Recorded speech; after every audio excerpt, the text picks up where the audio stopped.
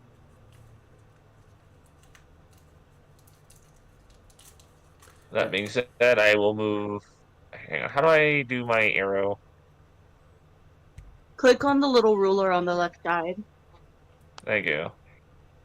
So I'll move 5, 10, 15, 20.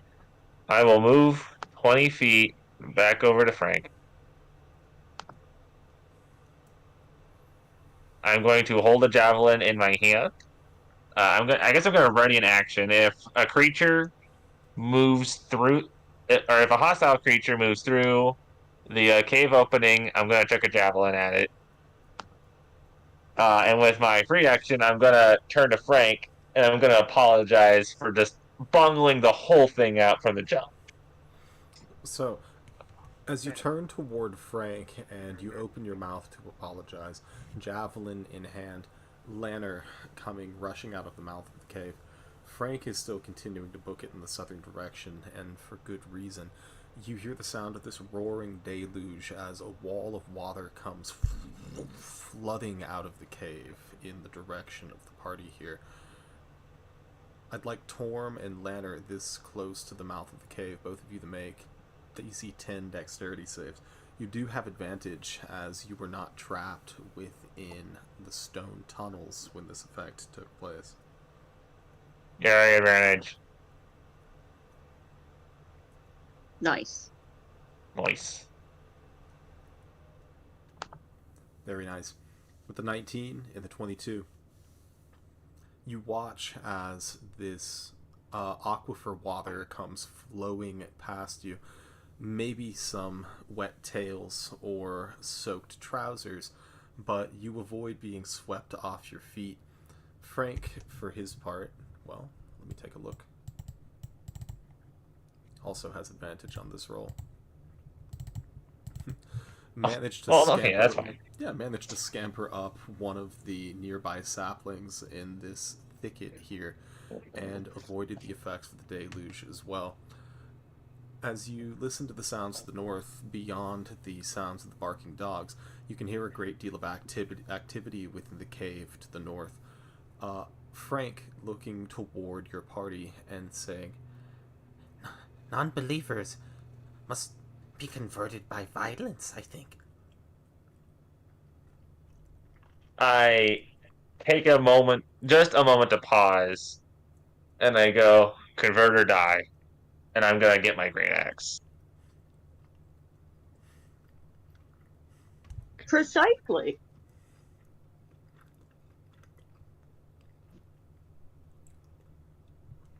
so, Is this still on my... I'm sorry, continue. no, we're out of initiative here for the moment. You can hear that Okay. there's a great deal of activity in the caves to the north. Did you want to immediately make a re-entrance here, or did you want to wait for things to settle down? Nah, we gotta go. There's hostages. There's hostages. They know there's like people coming in. We gotta go in. We gotta make sure the hostages are safe. So that's I'm gonna also make that clear to Frank. Our priorities have changed. Our first priority is making sure the hostages are safe, and then we're going to kill Clark. So we'll be making for the dining room first. He reminds you that that's the main chamber within the cave, which can be found up on the left, almost immediately after the cave's entrance. So, if you want to press forward, you're welcome to crawl as you wish, unless you're still looking to send Frank in front here. Nah, there's no reason to put Frank in danger. I'll go first. I'm the meat shield. But just to clarify, does he have any ranged weapons, or is he just a sword guy? I believe that you guys disarmed him and broke his bow within the last encounter. I think he does still have that scimitar, assuming that you've given it back to him. I assume we would, since I trust him wholeheartedly. I didn't realize we broke his bow. I'm so fucking sorry. I didn't think it was broken. I thought I broke the scimitar. It may have I don't remember us breaking any weapons, if I'm being honest. What'd you say, Ben? I'm so sorry. I said, yeah, it may have been vice versa. I might be misremembering it. Well, why don't we flip a coin and see which it is then? Sure, heads bow, tails scimitar. all right. How do we do that? Looks like it was the bow that was broken. All right. Then we continue as we thought. Yep. I'm gonna ask him to stay close behind me, and I will lead the. Well, what I'll do is I'll lead the charge up to the fork up here.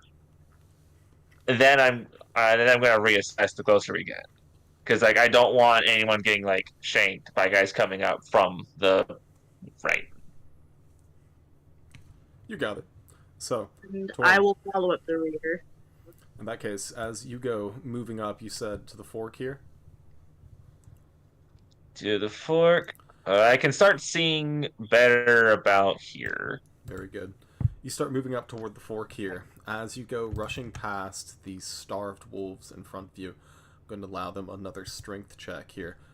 A natural 6 on the die here, once again, is not going to prove advantageous, as they continue to be rooted firmly in place, but you can see them frothing at the mouth with the excitement from the small snack they've been fed, as well as the deluge that just poured past them. As you move past this chamber for the second or third time, go ahead and roll me a perception check. Alright, let me roll a perception check. Let me roll a perception check. Let me scroll down my list so I can roll a perception check. 8. With an 8, it's hard to see much past the snapping jaws of the wolves with the chamber to the east. But you can see that the chamber terminates at the back in a very dim crevice. As you look toward crevice noted. As you look toward the north, you can see that the bridge has been effectively terminated by the efforts of Lanner here.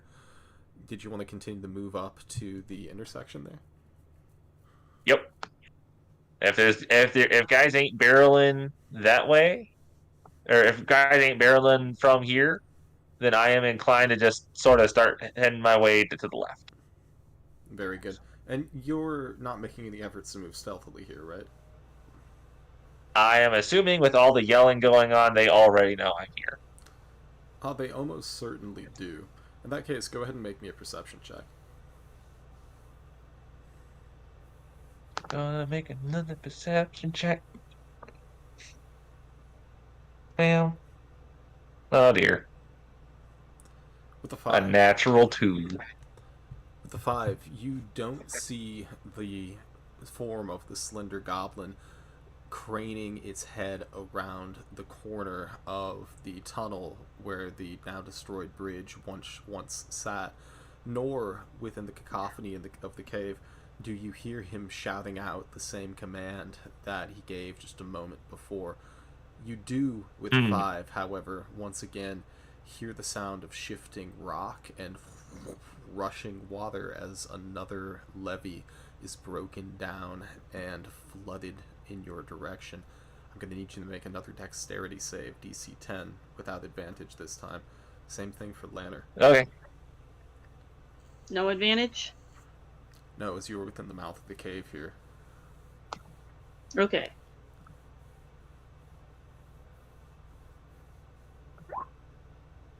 This is a dex saving throw, you said? It Yes. is.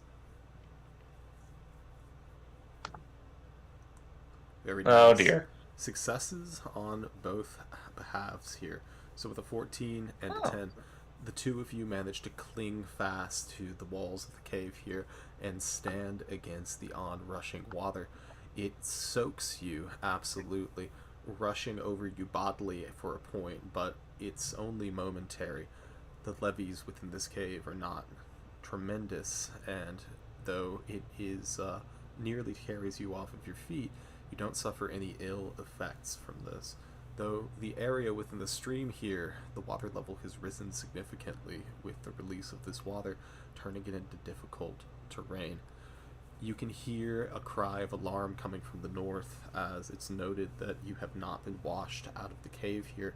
You've got just a moment to choose a direction. What do you guys do? I am going to maybe yell isn't the right word, but I'm going to sternly state, "Don't make me kill you." I'm just gonna continue going left because I'm kind of tunnel, for lack of a better word, I'm tunnel visioning on the captives. Very good. As you go to move left here, you can see that there is a fairly substantial passage in this cave mouth that climbs steeply upwards. The stream is plunging, splashing down on the side that you're approaching from. You can see that the side passage leads west across the other side of the stream. And you can see that the mountain of rubble, not mountain, incline would be a more appropriate word here, that leads up through here, is rather devoid of decent handholds. I have pittance. Do you have time to pull them out while we're being bombarded with flooding waters? I mean, I was thinking I could probably just like quickly grab them and then like hammer, like, you know, That doesn't seem like it will be fast at all. like in the anime, and then the girl, she has the hammer and the nails and to like, and then smash it in there. You mean, are you talking about the Jujutsu Kaisen girl? Yeah, just like that. No, I mean, what do you think, Ben? I mean, you're welcome to try. Maybe a single appropriately placed piton in the midway of this climb could make it much easier. Yeah. That's what I want to do. What check do I got to make for that? In that case, I think, given that you're trying to do this very quickly, I think that's probably going to be a straight strength check, athletics, if you're proficient, as you attempt to just drive the iron python here into the rock face. Can I provide assistance? You certainly can. So does that mean it's with advantage? Yeah, it is. Okay. Thank God. Your little noodle arms literally like make a tiny little tink, and so what I could do is I take the blunt side of my fucking great axe and I smash it in as you're holding onto it. Very good. Sounds good. As you take a moment in order to create a foothold for yourselves, there's no athletics check necessary as you scramble up this uneven rock face. As you push yourselves further to the west, moving toward this landing, Frank moving behind you cautiously, looking nervously to the north as though expecting another deluge of water, you can see that within the chamber to the west are a number of goblins, their shadows elongated from firelight that is flickering within the room. Immediately, they begin holding up weapons as they take up arms toward you, but they have a fearful expression on their face as though they did not expect you to get this far or to deal with their defenses so easily. What do you do? Am I still holding my great axe or my javelin? I think you're great axe at this point. All right, I'm gonna. Since they seem fearful and they fear Booyag, I'm going to, in my celestial tongue, I cast light to make my great axe glow. Mm-hmm. And then I turn it so that the blade is sort of like between my. No, not much better for the sword. I guess I just kind of raise it in a strike, and I said, for this, like, surrender or die. Very good. As you raise your weapon in this manner, immediately the goblins in front of you begin to froth at the mouths in terror. The natural reaction to fear, though, immediately some arrows begin to fly from bowstrings in your direction, and the cave erupts into a frenzy. Go ahead and roll for initiative. Initiative. Wow, I love Oh, fuck. initiative. Hold on, let me get. You do the clickies. Hold on. I remember you said click the thingy first, and then click initiative. I don't think that helped. Did it automatically go in? Oh, it did! Yeah. It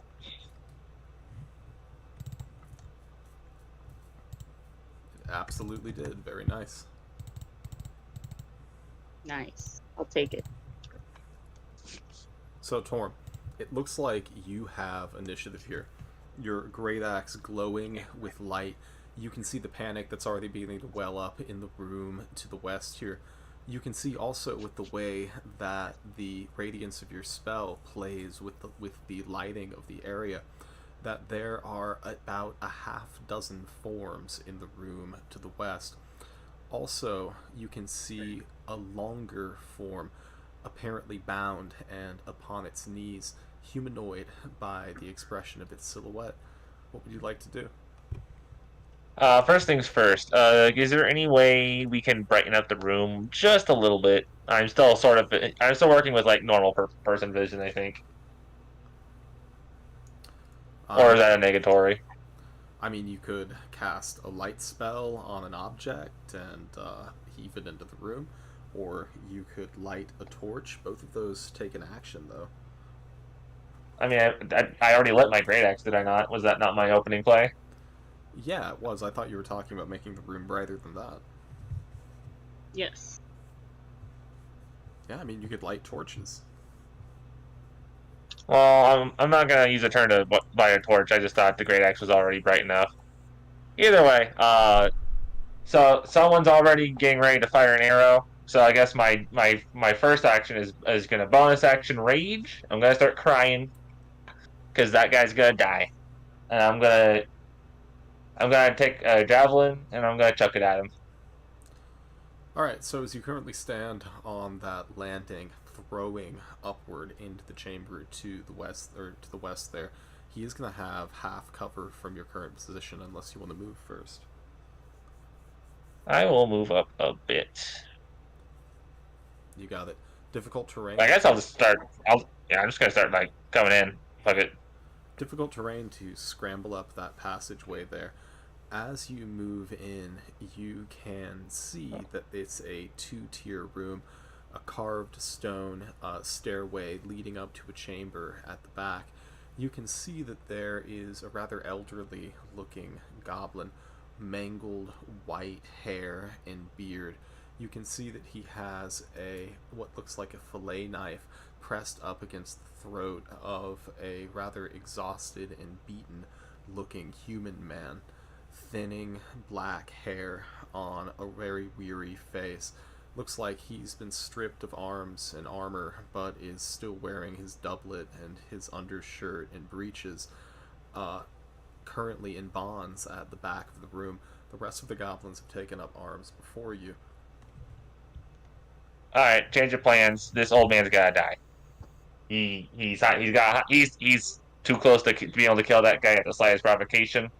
I feel like throwing a javelin is a provocation, so he needs to die like immediately. I'm just gonna hope I roll high enough to kill him. You got it. As you immediately turn and choose a new target, roll to hit. Roll the hit.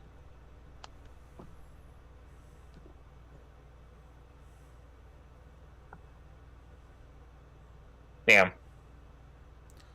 With a 10, the javelin sails past him as he pulls himself behind his hostage here for a human shield, who grunts past the gag in his mouth, his eyes wide with fear. Torm, anything else on your turn? I've raged. I've thrown. I guess I'm just gonna, hold my axe, two-hand my axe, and that's it. Now you've got a little bit more movement if you want to try and take cover from some of this mess here, as you are staring down a number of goblins in this room. I am, but here's the thing: if I move out of the way, that means they can pour down onto my allies. So I think I think the play is the body block. You got it.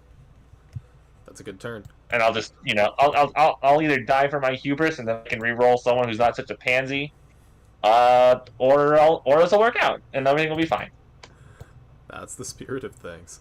So, the goblin to the east here immediately looks at you in terror, snatches up its bow and quiver from the ground nearby as it hauls itself up off of a rabbit skin rug, takes a couple staggering steps back, and takes a shot toward you.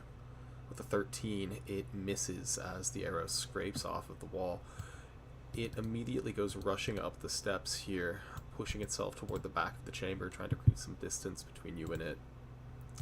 The goblin over here takes a shot, attempting to shoot past its ally in front of it, which is snatching up the last of the roast rabbit and the mead from the table spread in front of it before grabbing its own weapon.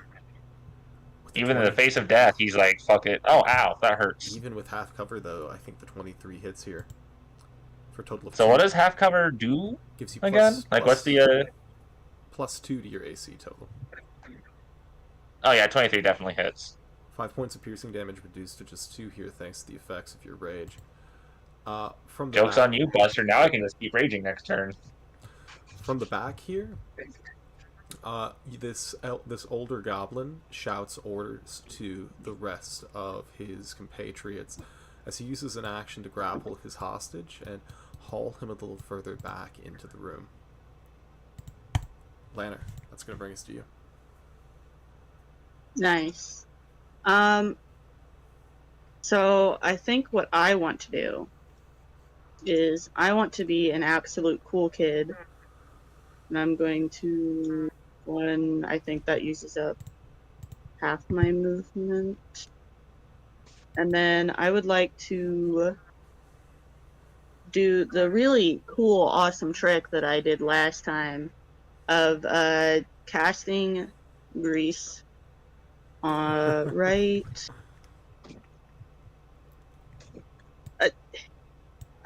I'm more or less. So There's not really a clean 10-foot square you can do to get like all four simultaneously. Give me the spell description one more time. Let me. Here, hold on. I'm on the struggle bus a little, so bear with me a moment. That's all while right. I struggle.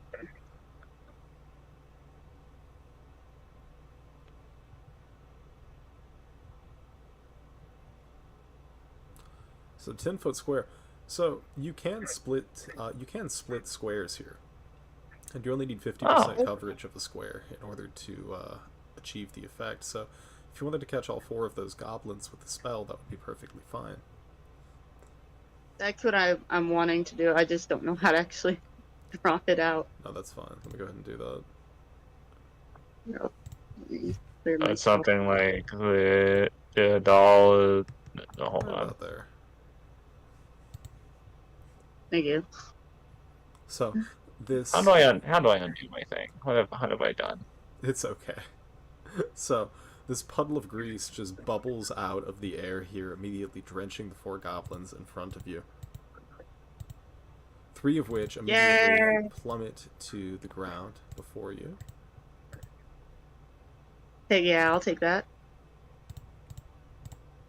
I owe you my life. Because I'm so utterly amazing. And oh my,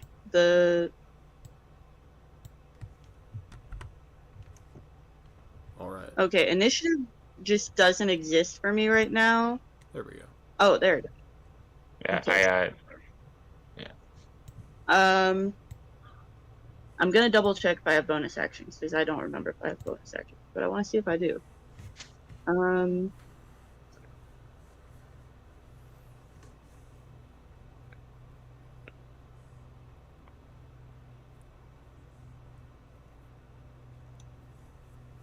I do not. That's my turn.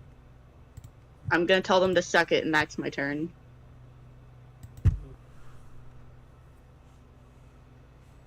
That's a good turn, Lander. And that's going to Thank bring you. us to Frank here. Frank is going to look cautiously north and south along the cave, from the barking dogs to the sounds of conversation to the north, and he's going to decide that being with you guys is probably the safest course of action. He's going to dash as he moves over this difficult terrain in order to move up behind your party. As he looks toward the chaos to the west, he says, Yenik, no, number 2, after Clark. Very bad. Must kill 2 if want to be king. Noted. Oh, and we will.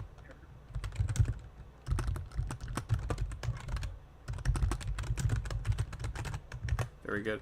That's going to be Frank's turn here. And that's going to bring us to our goblins, which are currently prone here in the grease. So,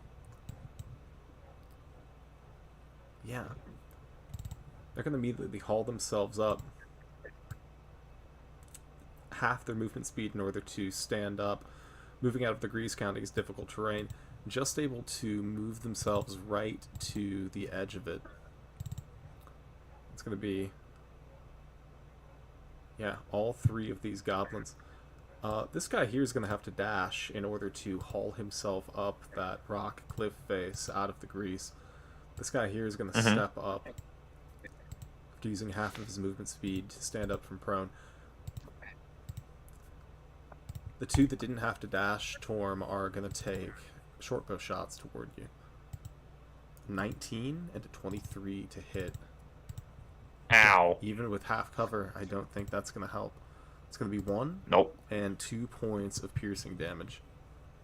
So I've taken 5 total. Excuse me while I lose my character sheet and also don't remember how to subtract my hit points from the. I did it. Oh, thank you.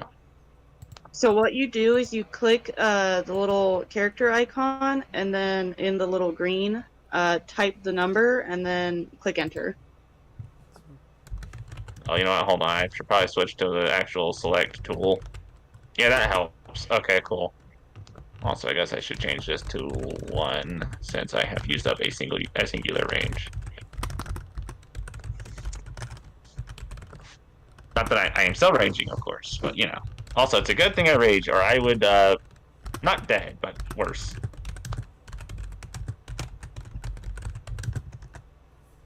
Certainly would be looking worse for Were Torm. That's going to bring us back to you, though. What would you like to do? Alright, first things first. Step over here. This is, the old man, right?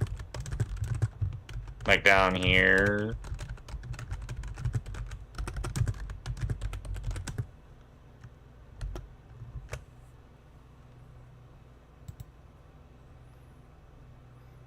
You mean the elderly goblin? Yeah, that's this one right here. Yeah. You can see that he has hauled his human hostage back into the corner here, menacing him with a knife as he looks toward you with a clear expression of threat upon his face.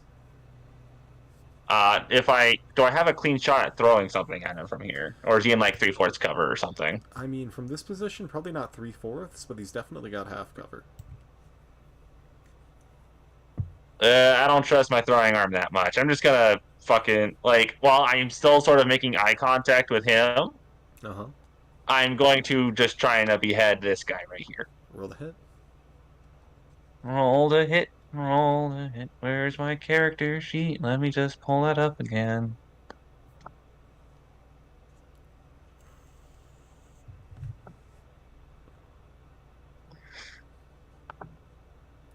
All right, whatever. Roll. That's absolutely going to hit. Sure.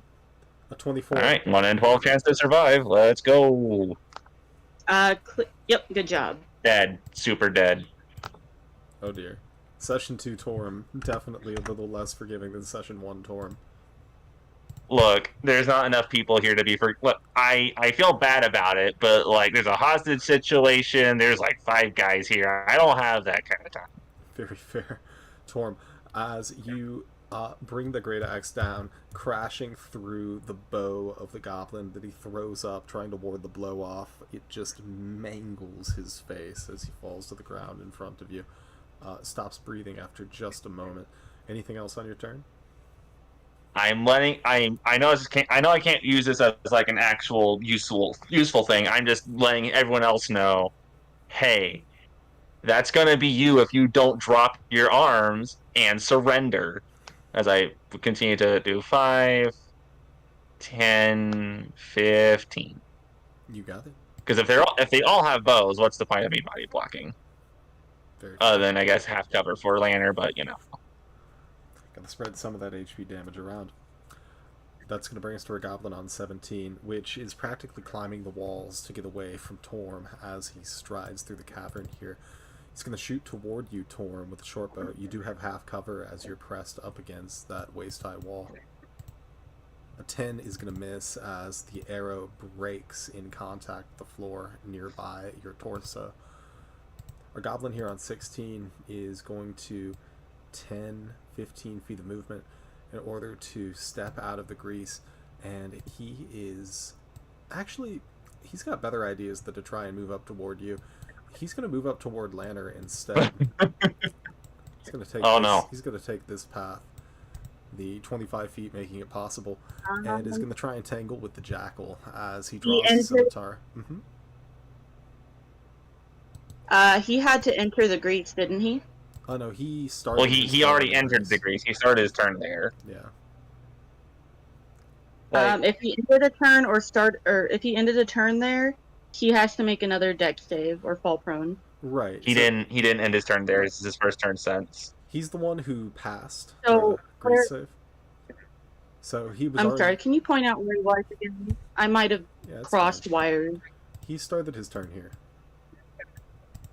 Oh, then because if he ended his turn there, his previous turn, he needs to.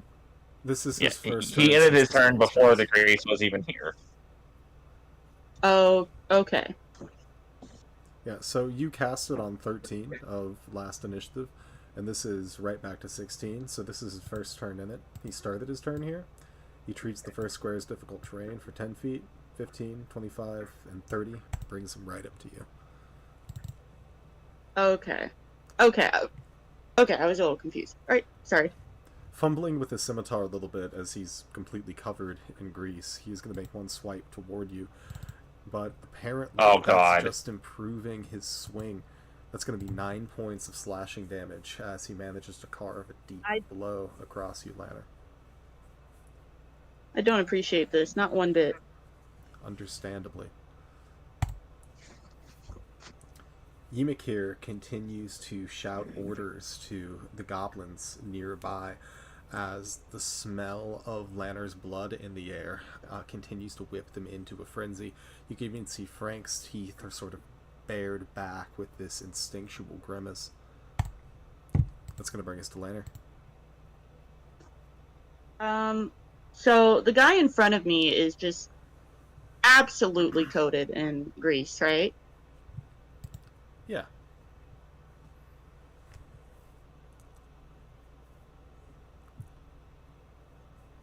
That Yeah. leads me to ask, if I understand that Firebolt normally is a ranged, like you throw it kind of a deal.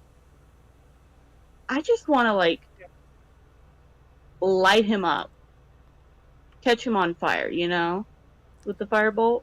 Yeah, I mean, if you want to throw a firebolt at him, that will be at disadvantage as this ranged attack.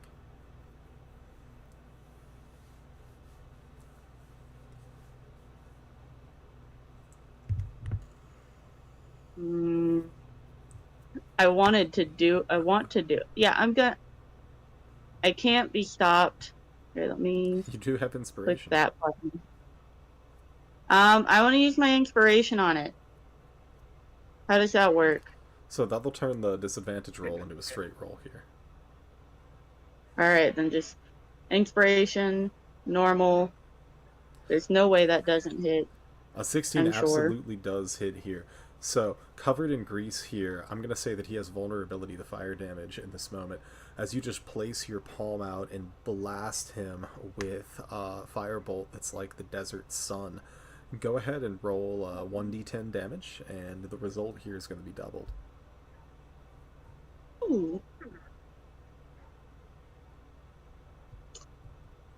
7 damage increased to 14, which is exactly massive damage for a 7 HP goblin.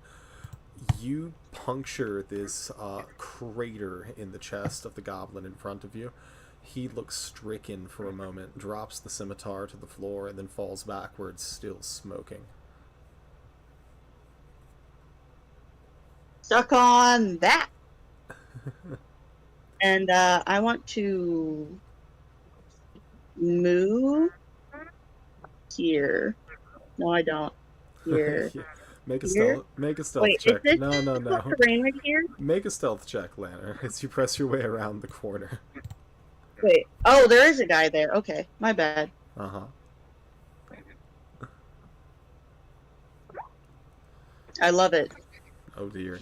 Lanner, with the 4, as you press your way around the corner, you can see the goblin that is pressed up against the rocks, snooping his way toward the source of the sound, and he is going to roll into initiative as he sees you. No, Oh dear. I'm gonna die. Stop. No, but dead serious. I wasn't sure if this was difficult terrain or not. Up and down. Yeah, I it can is. figure out how to. Right there. Yeah, up and down the chimney is difficult terrain. Okay. So that would have been 10, 20, 25, 30. Okay. Okay. And I know I don't have any bonus action, so I guess I gotta let my turn be that, and I will live with the consequences of my actions. You won't. You're gonna die due to the consequences of your actions. You never know. I mean, same difference, right? So, Oh, jeez. Frank comes picking his way up the rocky terrain here himself toward Lanner's position. Seeing the elongated shadow of his clansman here as he looks toward Lanner's heavily injured form. Also, a look of wonder on his face as he looks at the smoking corpse of the goblin in front of him, impressed at the tremendous nature of the booyah demonstrated. He is immediately going to step past you here, Lanner, around the corner, waving his hands up and speaking in rapid Goblish to the goblin within the hallway here. And he's going to attempt to make a persuasion check as he gestures backwards toward the annihilated goblin that is still partially covered in crackling grease.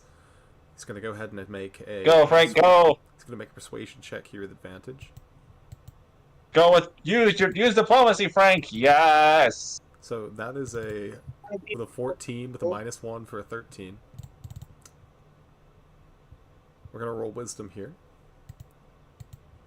With the 10, Yeah! His goblin buddy just considers it for a second and begins to slink back around the corner and wait for things to die down. I'm going to go ahead and remove him from initiative once again. So that's Go, Frank's turn. Frank, go!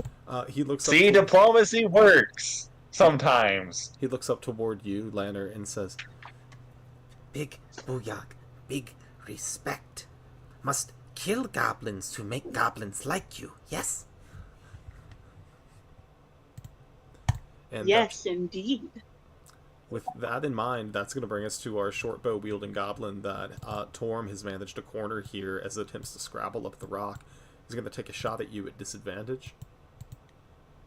Even at disadvantage. Oh, come on! Aw, Hits. jeez. Come on, indeed. 3 points of piercing damage here, Torm. Oh, God. Our goblin here on 9 That is is some out of initiative. And our goblin here on 7 is going to attempt to take a similar shot through half cover here, shooting past his friend. A 10 missing you and bringing us back to your turn. Well, they had their chance to. They have wasted yet another chance to surrender. Question.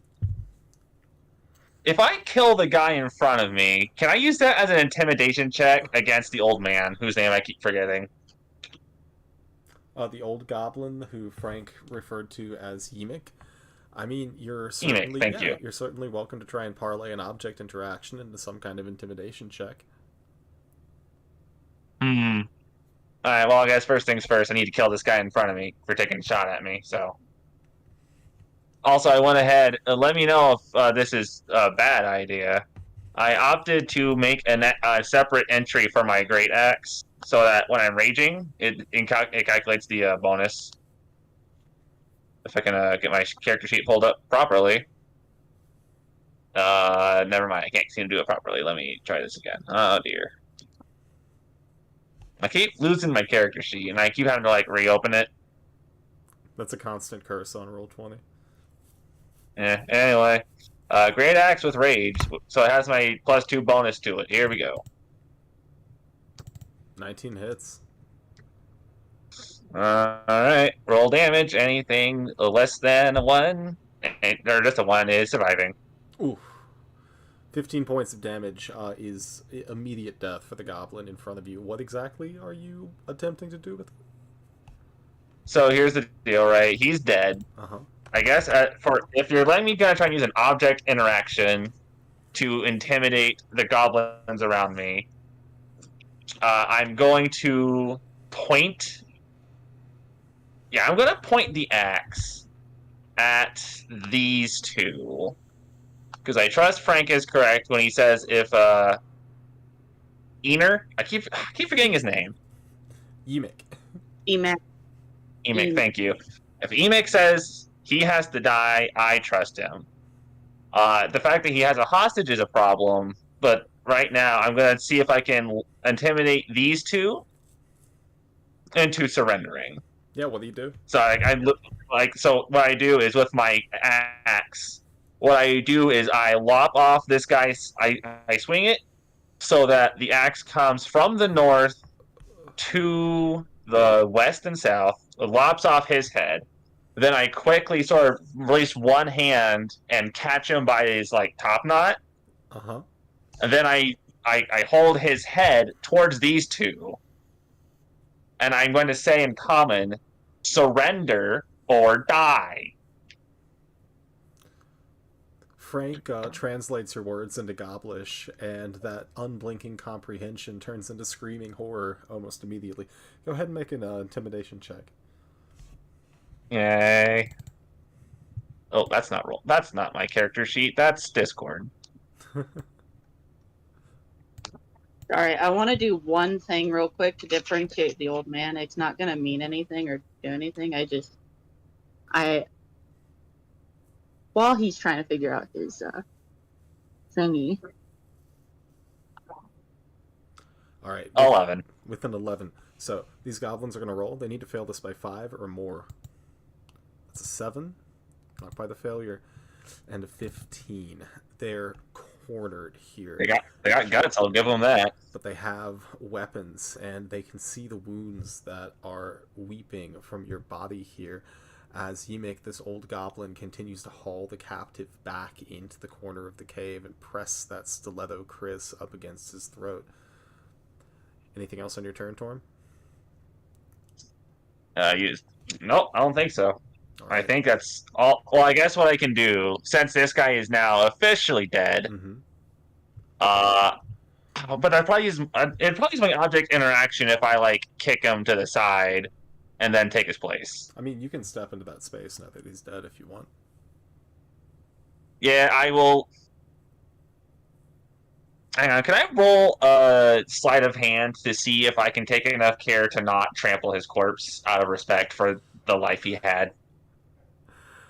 You can choose to fight at disadvantage if you want to avoid stepping on the corpse. Otherwise, it's probably going to get messy in here. All right, it's gonna get messy. Sorry, dude. Sorry, dude. I'll take extra care to make sure your remains are properly taken care of later if I survive, which is looking less and less likely. Very good, Torm. As you step up to the short bow wielding goblin in front of you, putting him at disadvantage, you do have cover from his compatriot to the north here as he continues to fire toward your well-muscled form. A 6, with his fingers trembling in fear, the shot goes wide. Yemek here continues to scuttle backward into the corner, taking the dodge action here as he does so, and rotating his hostage in front of him as part of the grapple. His beard is gone now. Yeah, I know. it's disappeared. Is that what that was? Yeah, I was trying to draw a little beard on him. Sorry, beard. Our goblin here on 16 is tried. gone. And that's going to bring us to Lather. Alright, so I am going. Lanner's gonna move 15 feet right here. And, come on. Work with me. This guy is also covered in grease still, correct? Yeah. I'm doing the same thing. Roll the hit. Firebolt. Ooh. Quick note. Oh my god. So, love the crit. Quick note about grease, though. That is concentration. Go ahead and roll me a con save from when you took that scimitar slash. Oh, right. Weird thing to be a con save. Give me 1 moment. You mean getting smacked around, so you need to make sure you don't let the pain distract you from concentrating on your Also, spell. I'm sorry, I'm actually tripping. That's weird. Grease is not concentration. Good spell. But regardless, that Oh, would be so Lantern. 25 is going to be a massive crit here. Go ahead and roll that damage. do you want me to do the D10 or? Yeah, so Firebolt, it should roll the damage automatically if you click it in chat there. Firebolt is D10. Oh. So that is 7 damage on the crit, and the creature currently vulnerable to fire damage thanks to being covered in grease here. Go ahead and describe the kill here in front of all of these onlookers. Okay, so basically, I pull up and my hands light on fire, and like palms open down, and like the fire slowly like lights across the whole hand, and then I clench my hand into a fist. Bring it close towards my heart, and then fling it out at the goblin in question. And it flies forward, almost looking like a shooting star, but fire, which shooting stars are burning meteorites. And I'm not going to explain that. Anyway, just like that, it zooms at him, and then just like with the previous guy, forcefully shoots through his chest, leaving a gaping hole and lighting him on fire as well, because it's obviously fire. Very good. And he looks down, shaking, before, I guess, losing the blood and the concentration and the adrenaline and just dropping to the ground. All right, turning that goblin in front of you into a human bonfire.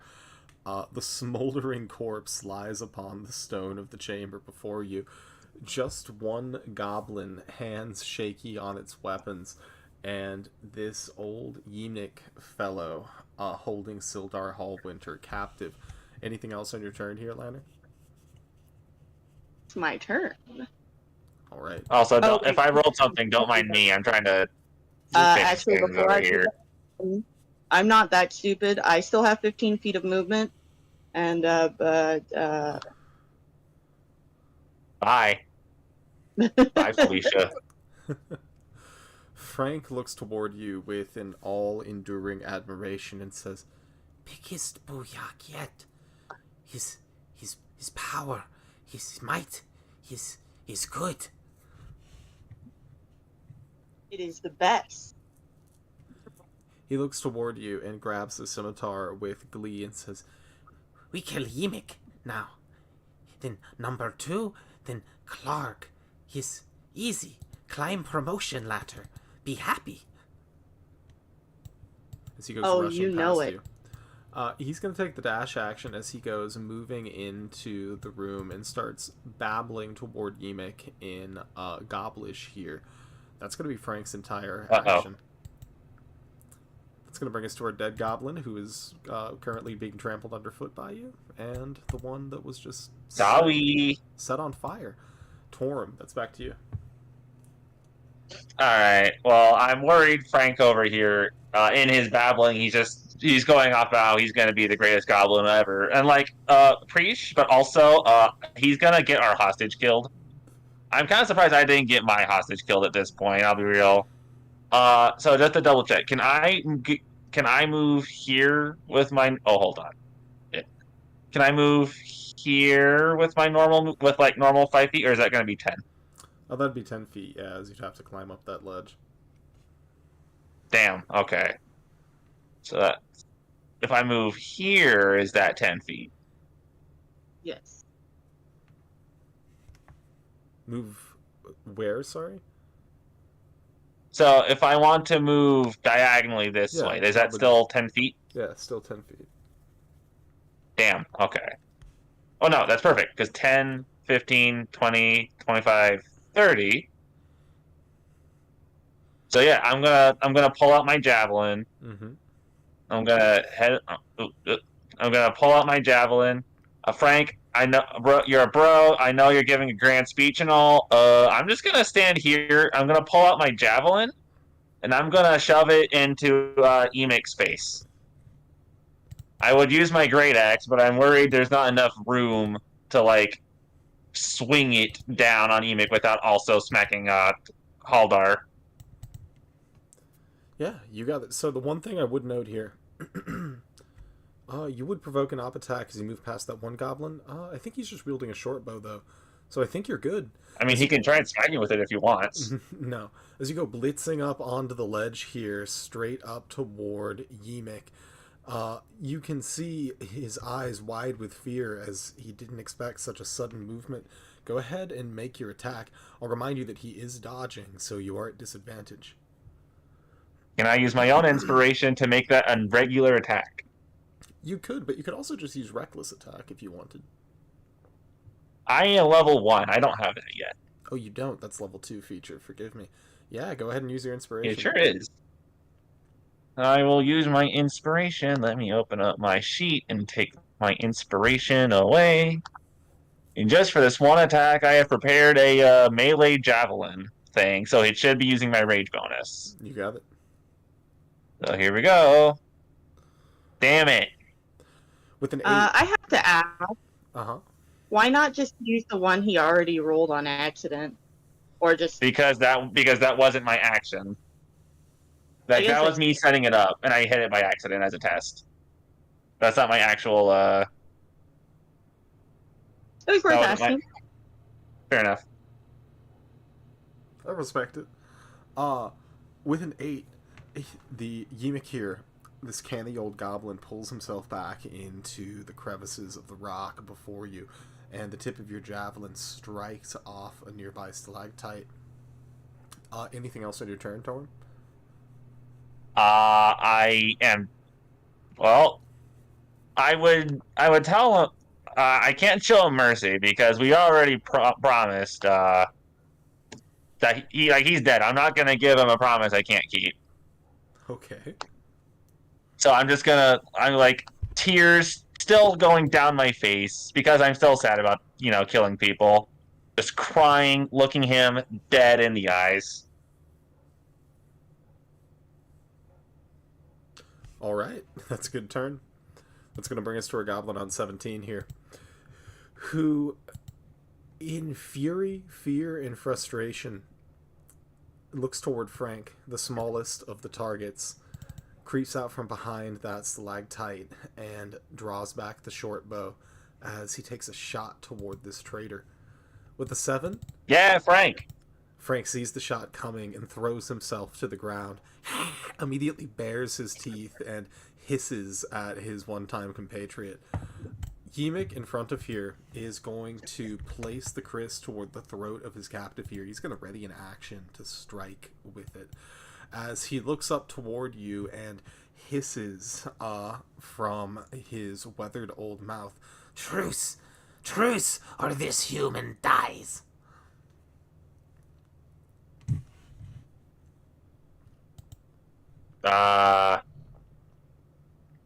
Should I wait till my turn to respond? probably so, yeah. Okay. But yeah, he readies his action there, and that's going to bring us to Lanner. Yeah, my turn, because I'm cool. What I'm gonna do here is, because I'm a cool kid. Hold on, let me measure that out again. Right here is 15. And then... I know... Yep. Oh dear, another firebolt right on target. Go ahead and roll damage. Kablooey, that didn't do much. 2 points. This Full goblin, singe. yeah, this goblin here, not completely covered in grease. However, 2 points here as a little bit of the crackling flesh on the exposed upper body is torched by the firebolt. Anything else, Lanner?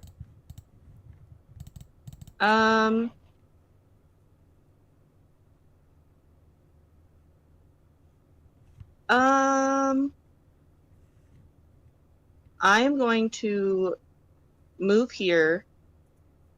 I would like to... No, I very distinctly remember that if I wanted to throw anything, that would also be an action. Correct? Yeah, I mean, if you're trying to make an attack with it, if you're just trying to toss something around the environment, that could be okay. I wanted to scoop up some grease and fling it over here at him. Not an attack, just... Yeah, that would take an action, unfortunately. That's what I thought. Sorry. No, it's okay. And then I am going to retreat once more. Because I know my limits. That your turn, Lanner? Yes, sir. That's a good turn. That's going to bring us to Frank, who, teeth bared, scimitar in hand, immediately jumps, flailing at the goblin that just tried to shoot him.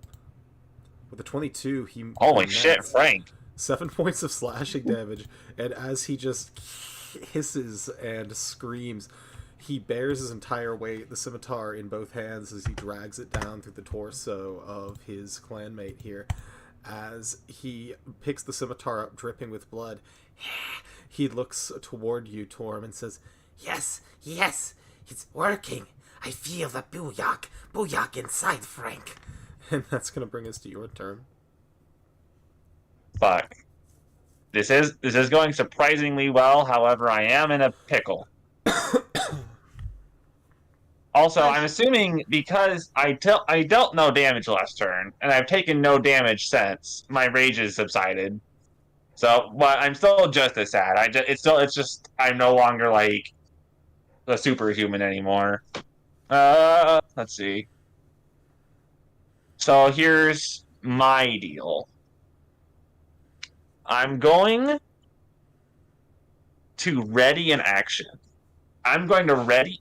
If I ready my healing hands, does that mean that I expend that charge if it doesn't go through?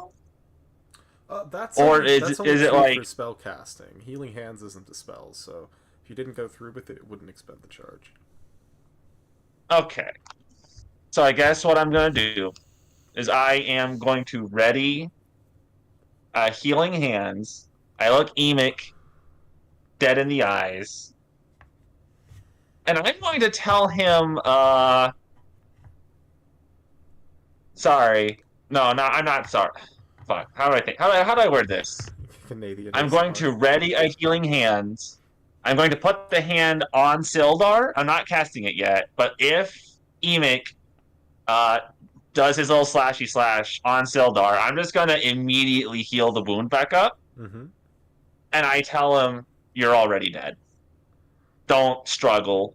At least if you repent now, you may have a chance at redemption in the next life. All right. Anything else on your turn, Torm?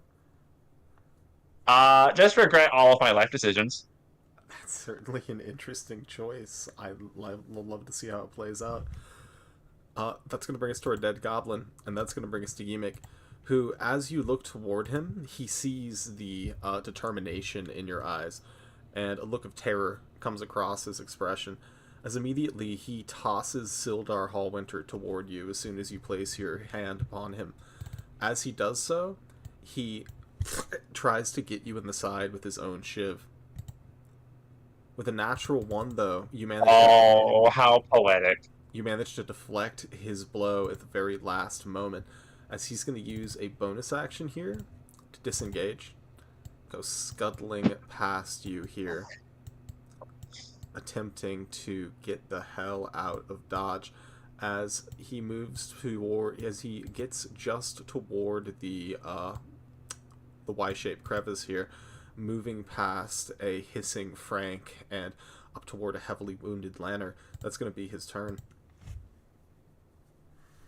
Bastards running towards me.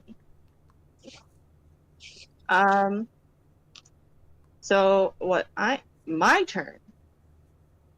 I am going to firebolt. Oof. It no hit. A 10 doesn't quite do it, unfortunately, as the firebolt catches the wall of the stony chamber here and just extinguishes itself on it with a scorch mark. Bastard.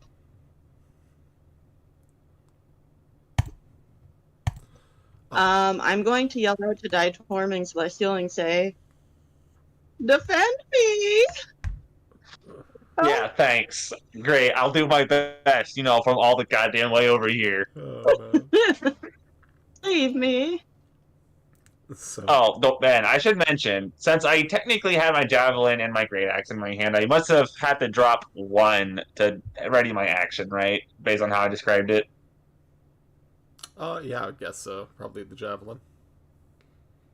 Well, the javelin is what I was using to attack because it was in such a tight corner, so I guess I would have dropped the great axe. Okay, that's fine. So let's see here. Frank, on his turn, sees the fleeing form of Emic. The bloodlust is risen in him. He has seen evidence of your powerful Booyog, the smoking corpses of goblins all around him, as he's just going to throw himself down from the stone mezzanine here and make another swipe with his scimitar.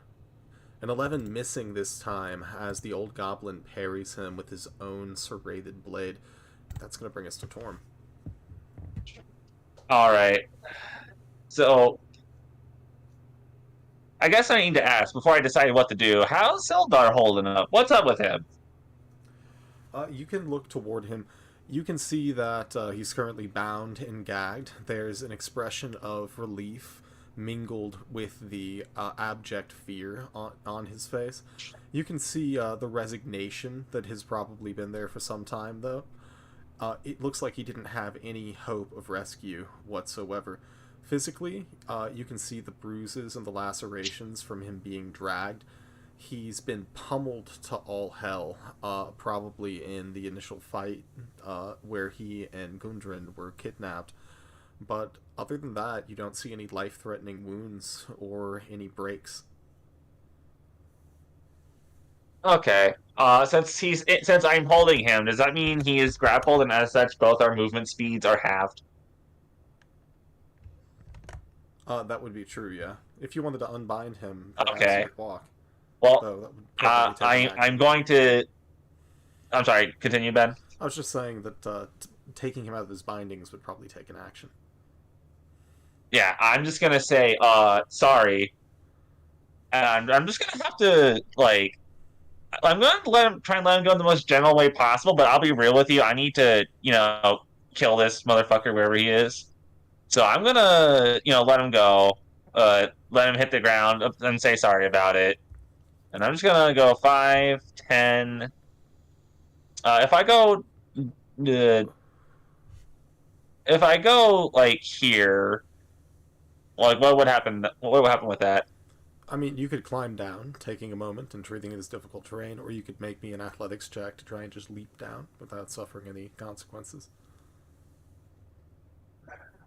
No, I'll take the athletics check because I did like 5, 10. Then that's 20, and then here's Emic, right? Mm-hmm. Do I have?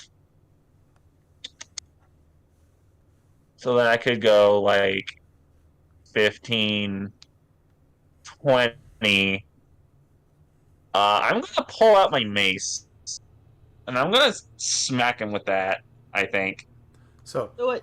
make me your athletics check as you attempt to leap down that cliff in your pursuit of Yemic. Okay. Regrets are forming, but I shall do so. I'm just gonna hope my proficiency carries me through. For the love of God, It's please. not too high of a DC. Yeah, no difficulties. You hit the ground running, the solid earth beneath your feet propelling you along in the chase. The momentum already swinging through your mace arm as your prey is in sight. Go ahead and roll your attack. 21 hits as the old goblin turns toward you with that crooked looking face and that mottled looking skin. The mace collides with the skull. Alright, damage. Oh, so close. Oh, so close. 6 Oh my points. Sending him reeling backwards, but not quite knocking him off his feet. Anything else on your turn, Dorm? I should probably hold on to this rage. So that's it. Alright. That's going to bring us to Yemic. He's going to look toward his options here, which are not fantastic in any direction. But he hisses toward you, grinning, using his nimble escape feature to take the disengage action as he goes rushing to the north here, straight toward Lanner, attempting to take a cut at her with his scimitar as he does so. With a 6, she narrowly avoids the blow as he continues to cut past her for the rest of his movement speed. Lanner, that'll bring us to you. I'm surprised he could do that. Like, if you say so, that's fine. I just don't see what path he took to get around her, I guess. Oh, this square right here. Okay. All right. So what I'm gonna do is this half cover from right where I'm already at? No cover involved there. Okay. Um, excuse me while I don't know how to click my buttons. Do I hit? A 13, yes, actually does hit here. Yimik is not currently holding a shield, so that's the magic number. Go ahead and finish him off for us. Yay! So this one isn't as forceful as the other one, but it does the job well enough. So what I do is I raise my arms above my head, fire growing between my hands, and I like fling it, almost similar to a volleyball spike in terms of the action, and it shoots straight at him, lighting him on fire, burning away the last essences of his life force. Very good. The flaming volleyball ripping through the cavern, tearing into Yimik here. The stench of burning gobblish hair fills the cavern here. You can hear the sounds of the voices to the east subsiding as the rest of the goblins within the cave lurk back, preparing ambushes or perhaps just hoping to avoid provoking your ire. Yet as you both stand wounded within this chamber, surveying the bloody fruits of your labor, you can see at the very least that Frank is elated by his escalation in the tribal pecking order here. And Sildar Hallwinter, coughing roughly upon the mezzanine to the south here, appears still to be alive. Somehow. We did the murder. We ended them. Yep. Alright. So, does that mean we're out of initiative order? Oh yeah, definitely. Alright, cool. I'm going to give Frank a good pat on the shoulder as I'm going to make my way back to Sildar and check on him. Yeah, that was my plan. Is I was gonna go and free Sildar. Also, I want to retrieve my great axe. I need that. I need it so bad. Very So I'm good. gonna take my dagger and free him. You retrieve your equipment from throughout the room. Frank immediately goes about the busy work of looting roast rabbit and foul vinegary gobblish wine from the nearby sacks upon the floor, celebrating his victory in his own way. As you move toward Sildar here and ungag him, releasing the bindings, he begins to rub the life back into his wrists and looks toward you, addressing you through those cracked and bloodied lips as he says, "Well done. I frankly didn't expect to see any form of rescue coming after us. Thought we were dead after the goblins waylaid us upon the road. Certainly hope that the road was kinder to you folk since you left Neverwinter." Arguably. It seems we might have had an easier time than you, to say the very least. Certainly. It's been 3 days of hell, wondering if we were going to be eaten or tortured to death. They took Gundren 2 days ago. Overheard him speaking, understanding a bit of Gobblish myself. Clark, Bugbear, leads this little band. Apparently had orders to waylay Gundren. Was saying something about some fellow called the Black Spider. Sent word the dwarf was to be brought to him. Don't know what the fucking Black Spider is. Certainly know that bugbear can punch, though.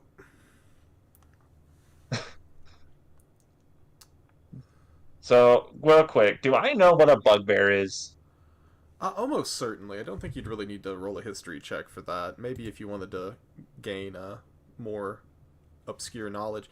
But in general, you know that a bugbear is a long-limbed, gobblish humanoid creature, not renowned for its intelligence, but for their reach and their upper body strength. That's what Frank meant by him having long arms and claws. Sildar Okay, looks so toward Frank as he moves about the chamber. He says, "Frank, that one yours. You got one of the turned traitor." I give him a nod, and I'm like, I'm gonna kind of try and speak a little softly since Frank is distracted. But I'm like, I'm hoping it's a permanent arrangement, but we should be ready for in case this is a temporary truce, so to speak. He's a goblin, isn't he?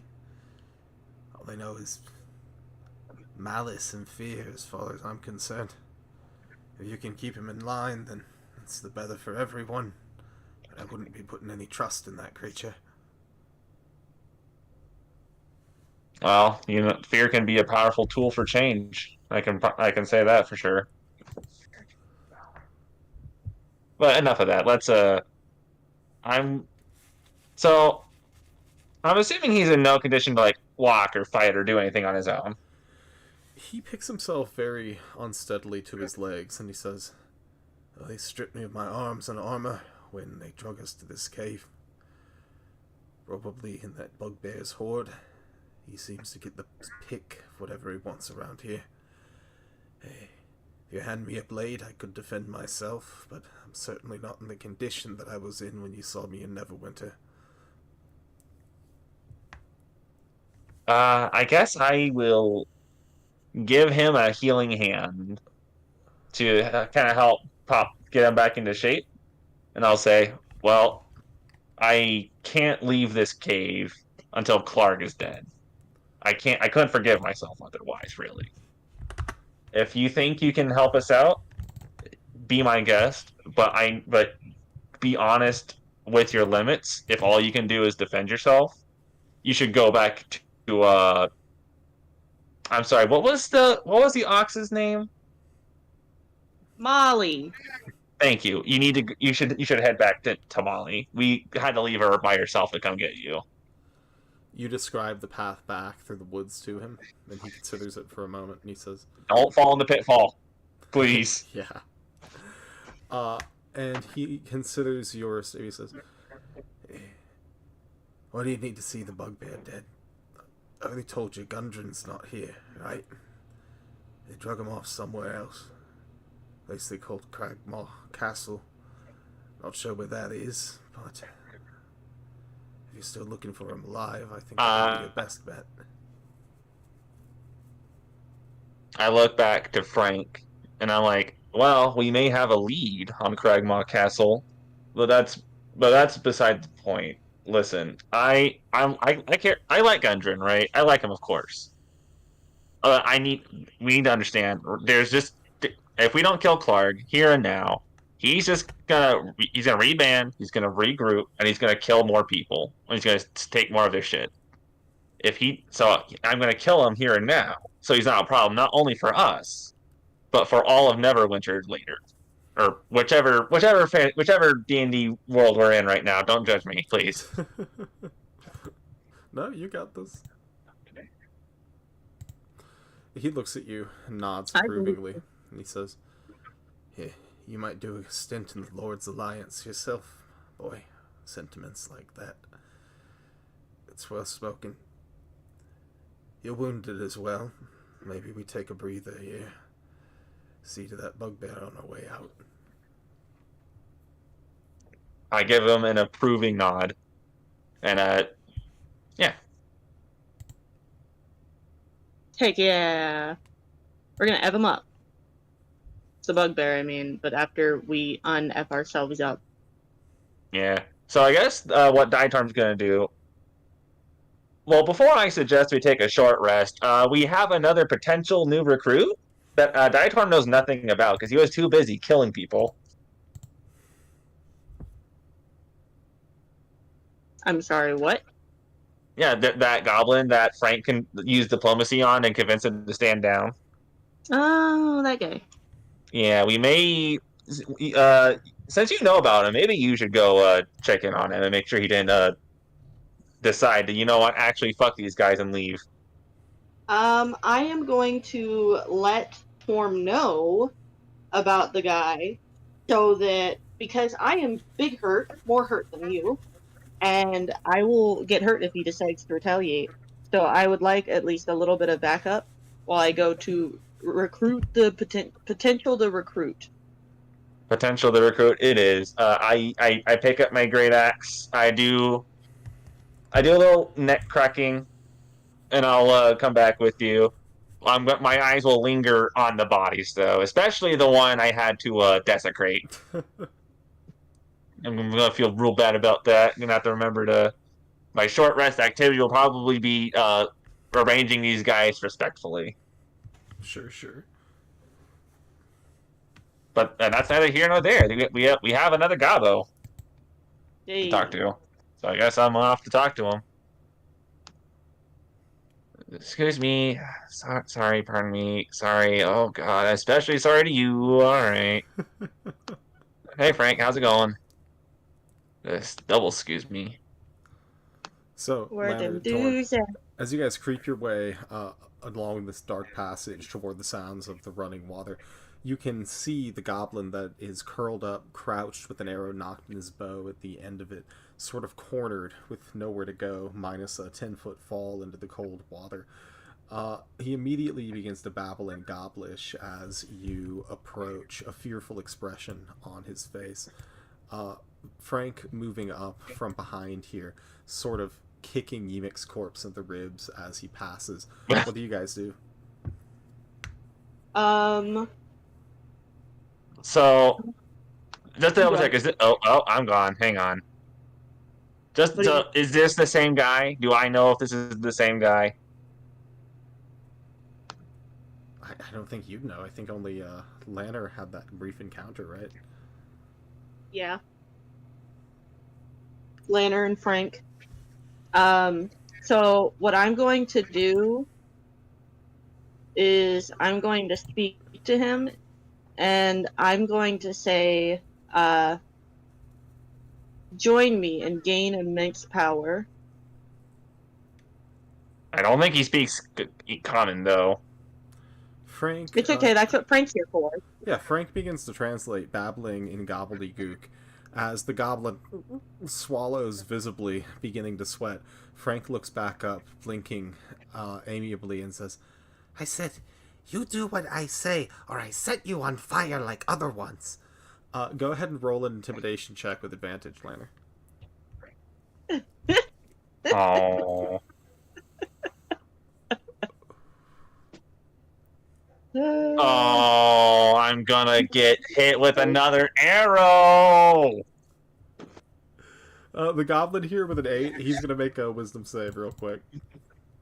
Let's see how brave he's feeling. Please get away better than me. No. So with a 14, he's not quite brave enough in order to attempt reprisal here. But he takes a moment, looks at the lesser of two evils, and leaps into the river behind him. He's going to make a dexterity save.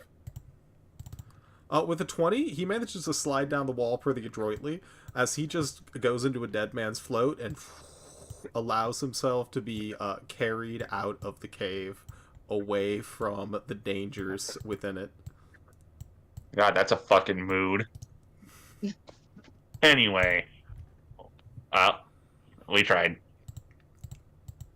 I guess we're gonna come back here. We're gonna and Lanner. Does Lanner agree to a short rest? I do agree to a short rest. All right. So, just to check, are there any tables in here? Any tables? Not any intact furniture in this goblin cave, unfortunately. Mostly just poorly. Intact is not actually necessary, I think. Lanner, did you take mending? I did. Can you mending some of these tables into like a defensive wall that blocks off this room from the rest of the cave? Those aren't tables. I can mend. Those are bed I can only rolls. mend a foot. Greasy bed Sorry. rolls. Okay, well let me rephrase that. Or never mind. So there's no solid wood or anything that we can use to set up a little defensive formation. Unfortunately, there's not a lot in the way of furniture in here. There is a campfire if you wanted to do something with the firewood within, but this is more of a campsite than it is a furnished room. Okay. Well, Well, I know what I want to do immediately, and that is check all of these goblins for loot, and I want to take all their money, and I want to scoop up a few vials of the grease that's on the floor. So I unfortunately, don't think the grease is permanent. the grease is not permanent. When the spell dissipates at the end of the minute, all of the magically conjured grease also returns to the weave from whence it came. Oh, rip. You guys gonna use that for the next fight? Because I'm out of spell slots again. You sure are. I applaud the hustle, but unfortunately the grease is temporary. So, as you go about looting within this room, go ahead and roll me 1, 2, 3, 4, 5, 6 d6 twice, please. I am slightly surprised Frank didn't already pillage these guys for all they got. Well, he pillaged them for like the food and beverage. He did. Yeah. And as far as the coinage, I think that he probably assists in gathering it up and offering it as a tithe to his great champions here. I love it. He can keep my half. I don't care for money. So, as you go looting the chamber within, going through the ragged purses of these goblins, find a total of 21 silver and 23 copper pieces. You can add Yeah, to let the me pile. pull up my calculator, because my brain doesn't want to do math.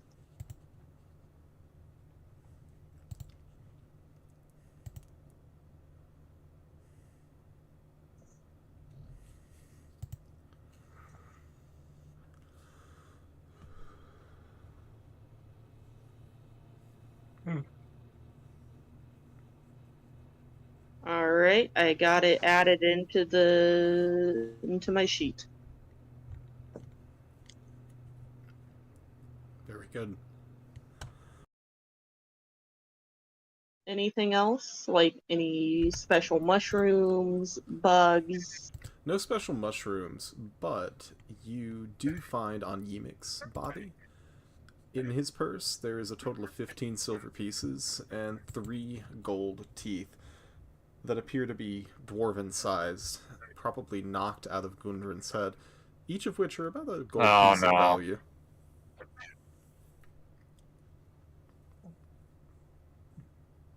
I don't think. Well, hang on. You're an artificer. You could like alchemy those back in with like a special glue or something, right? You said it was how many gold teeth? 4? Three gold teeth, each of which is about a gold piece of value. Okay. I will hold on to them in tooth form for now. And 15 silver pieces in Yimik's purse. Added. Very good.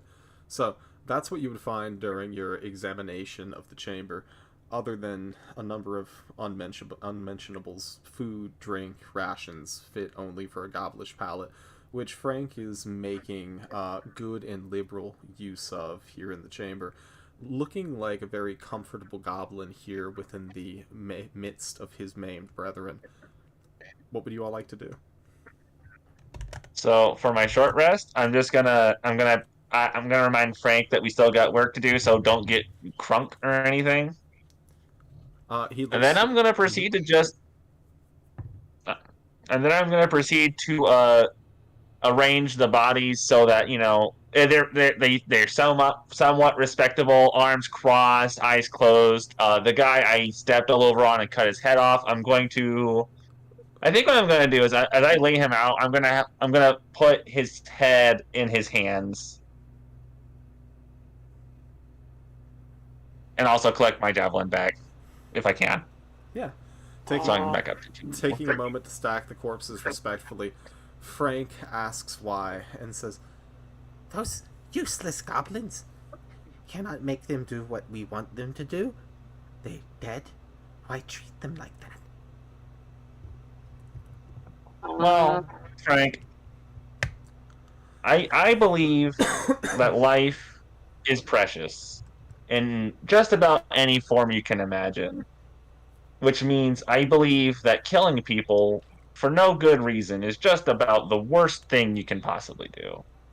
I have taken upon myself to basically kill killers. That being said, even killers had a life once that could have been so much more.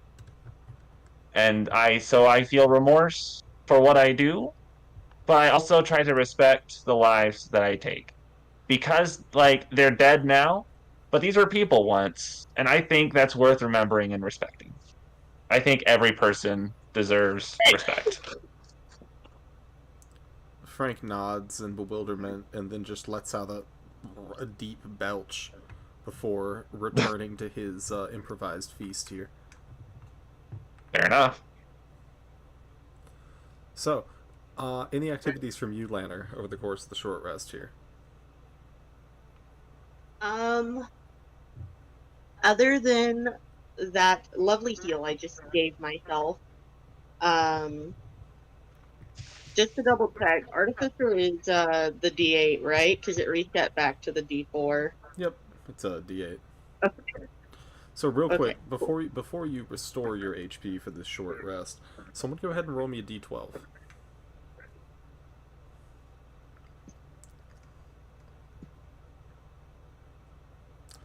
All right. Ooh. With the 12 here. As the party is taking a moment sheltering on the northern mezzanine within the chamber here, attempting to catch your breaths, go ahead and roll me a perception check for the group. Oh no. So just Lanner, or That would be both of y'all. okay, cool. So we both do it. Mm-hmm.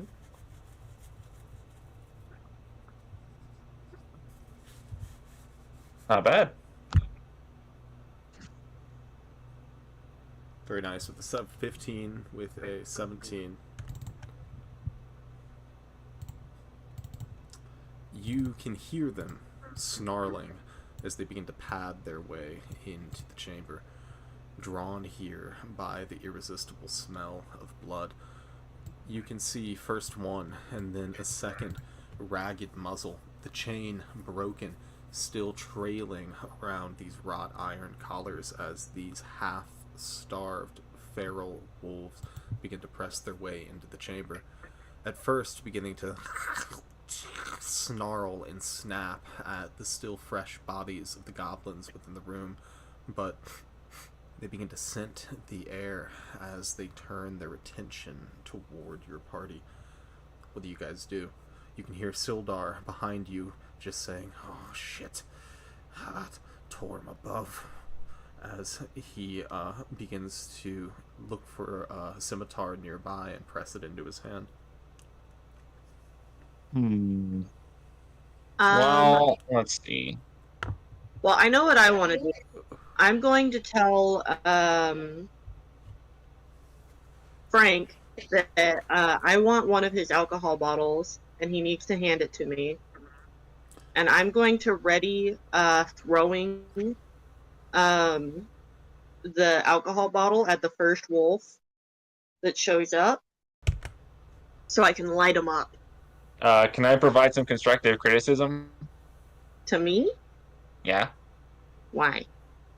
Well, I was thinking, like, why not just instruct Frank to throw the bottle, and then you can fire a firebolt at the same time? You're so right. I want to do that. I want to tell Frank that as soon as those wolves come near us, throw an alcohol bottle at them, and I will make a big booyah. Alright, so in that case, Frank looks toward you, nodding, tremoring. He is going to make a sleight of hand check here versus the wolf's passive perception as he attempts to get this bottle of cheap goblin moonshine into a pitching position without alerting them. That's a 12. Wolves have a 13 passive perception. As you begin to say booyah, his heart begins to race, and they can practically hear it within those predators' ears. As his arm begins to move into a throwing position, you hear the snarl begin to emanate from their throats. Let's go ahead and roll for initiative here. Dang it. Alright.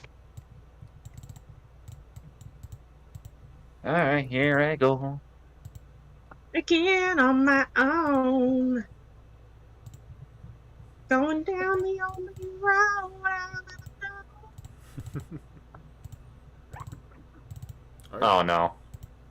I'll take that. And our roll for Frank. Oh no. All right, those are interesting initiatives, but that's going to bring us to Lanner with the top of the round here. What would you like to do? I'm dying. I don't get that health from my... No, because the short rest didn't work. Alright, first things first. I'm gonna do a little whoop, whoop. And, there's only 2 doggos. That's fine. That's workable. And I am a bit of a... I'm gonna hit... Come on, work with me. That one. The lower one. Uh-huh. And, Kablufu. That didn't hit anybody. As the firebolt streaks through the air, the wolf runs low, and it carves, or singes, rather, a couple of hairs from its back, but it does no damage. I'm going to say, gosh dang it. And then, oh, press and hold also does it. And then I'm going to, that would have been 10. Uh-huh. And then the rest of my movement.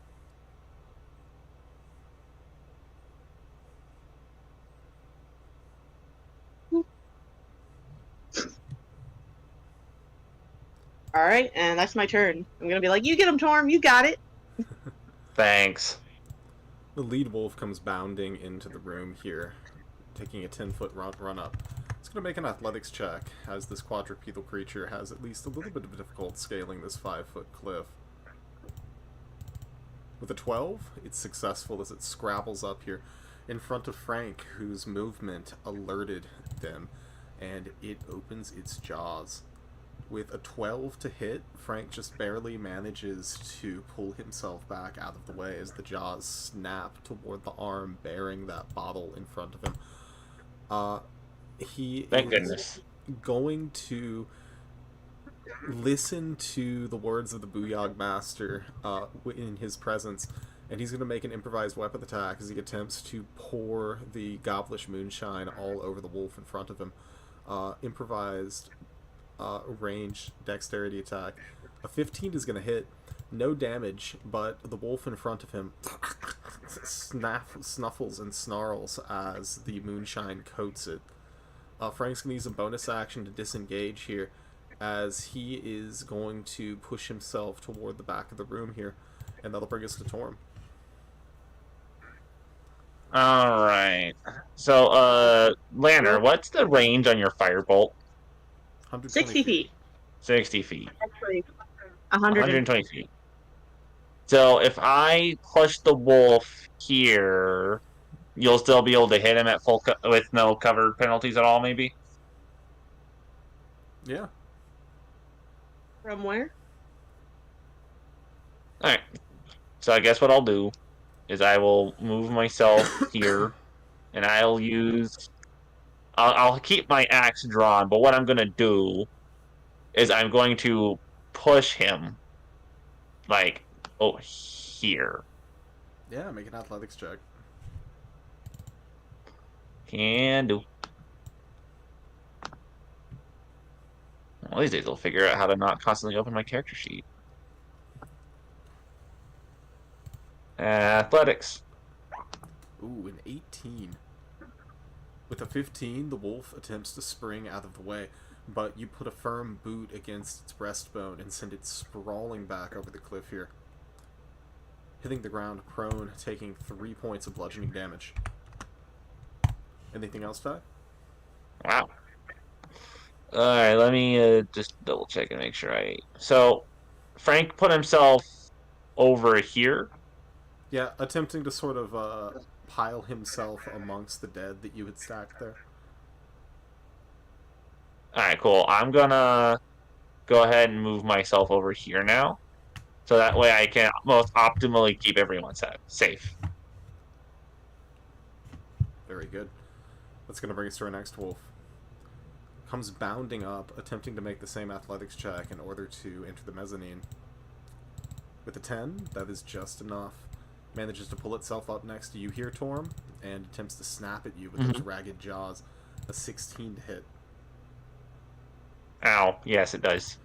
That's going to be 8 points of piercing damage here. I'm down. As the wolf's jaws sink into you, immediately you begin to fall unconscious from blood loss as Sildar moves up to the creature and isn't eager to have any of that. He moves up to the wolf. He's going to take 2 attacks with this gobblish longsword here. It's going to +3 to hit with each of them. In his weakened state, he still possesses some skill from his long career, although none of it comes. Yeah, you go for it, dude. Oh no. Barely strong enough to raise his weapon right now. That's going to bring us to Lanner. Real quick, did you say this was covered? That? Yeah, that stalactite is cover, and that wolf is also prone. Okay. So that's like super disadvantage. So if I move here, here. Well, it's Could going I to be hit him? disadvantage no matter what because he's prone, right? Yeah, prone versus a ranged attack. Okay. I'm just trying to see where I can hit him and it's not, like, covered. Oops, that's not the button. So moving over, and then I can hit him like this, right? From that position, Or is that still covered? he's got a lot of cover, and you're at disadvantage because he's prone. He's probably not your best target this round. Okay. Then I will attack this guy. If I could get anything to function.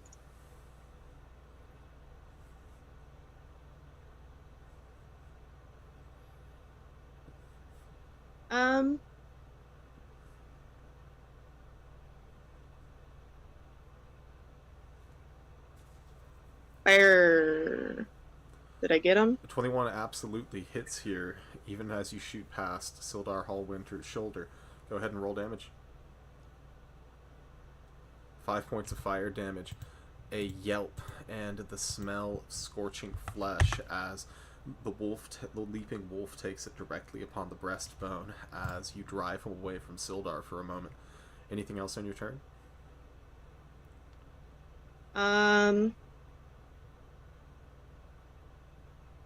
I would like to drop a few pittons on the ground right here as like improvised Caltrips.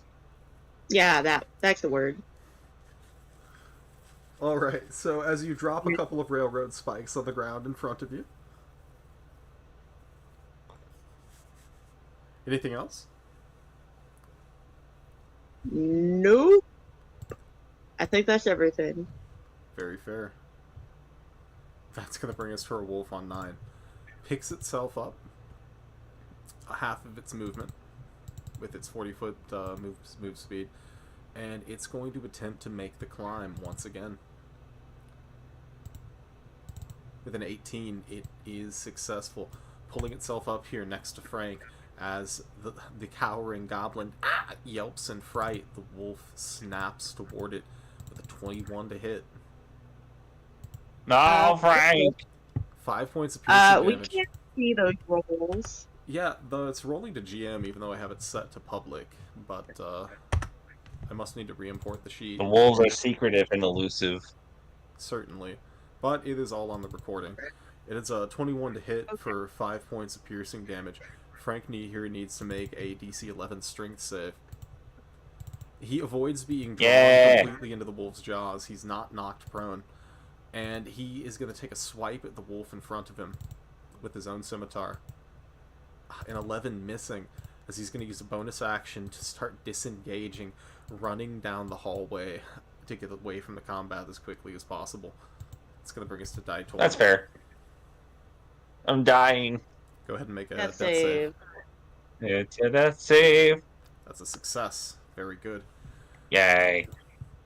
Our wolf here turns its attention towards Sildar Hallwinter and makes a bite attack. An 11 here is going to be parried, as Sildar is going to use... Whoops. Why is this also rolling to GM? They're all set to public. Regardless, Sildar is going to use his reaction to add 3 AC as he manages to lock the wolf's jaws against the blade of the scimitar for a moment. He is going to strike back twice, +3 on both of these. Once again, unfortunately, not much strength left in his limbs, as all he quite manages to do is defend himself. Lanner, it's going to bring us to you. Fair enough. Alright,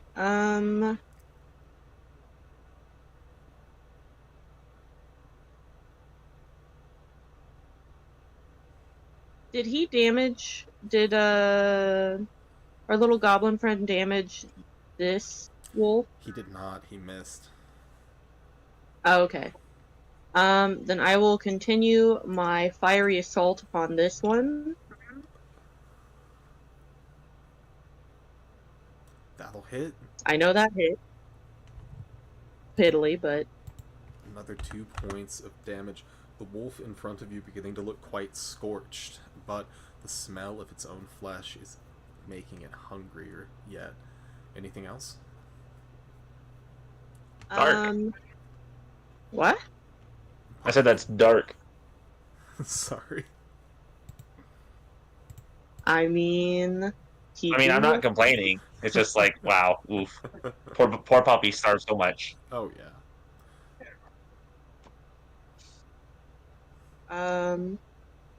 I think I'd like to use an object interaction to throw a singular ration right here. Or, like, somewhere in this area. Uh-huh. Make me an animal handling check at disadvantage. Oh, boy. Oof. You know. With the 4, the ration sails over the wolves' heads. They notice it, but locked in the defense of their own lives, fire being thrown at them in this moment, their attention is elsewhere.